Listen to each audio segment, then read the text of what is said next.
Mari khak leiba organisationama wo ko su Tounaramba. Kalam ta khalogda kem khalogda. Outlaw ne su lok phokti ba kangu duga suspension of operations hain dongno ki ba Tounaramba du dagi hor kan ngasi ko ngasi gi. Sigi yamna kare hani we need to change our mindset time to time. Aduga mistake se koi yaringai we politician and policy makers sing se we mistake to bu yade aran ba to bu yade aran ba mana yam tung koi maduna wa bo we ngasi ekoi marak te leiriba khaibung tabu tu mugi to bu gumba adagi central forces ka state forces ki marak ta gap leibu gumba adaga politicians singa some forces ka marak ta gap leibu gumba gi mami tarai ba mayam se masi ekoi matam du de koi ne yana sakhi bus yana sakhi am phatta Aduna government governance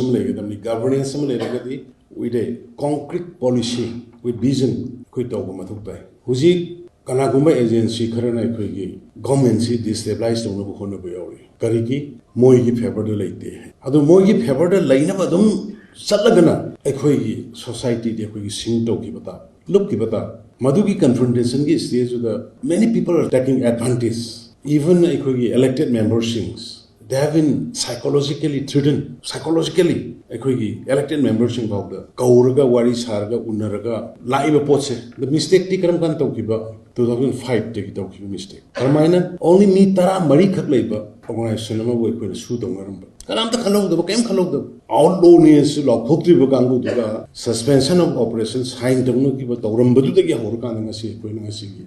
Sigi yamna kare hani pubu thangma ngamoidu mongi sigi situation ji tarakibani. Aduna my friends, never succumb in the wrong approach. Akhoi maduda succumb once akoi tawradi ba akoi gi isa isu akoi kamma ngamoi ko future kan ngam. Aduna succumb tawra chat tanaba akoi yamna concrete koi ba pot am akoi lepatai akoi vision namaga wakhal namaga with one conviction akoi lep dragadi ba haigani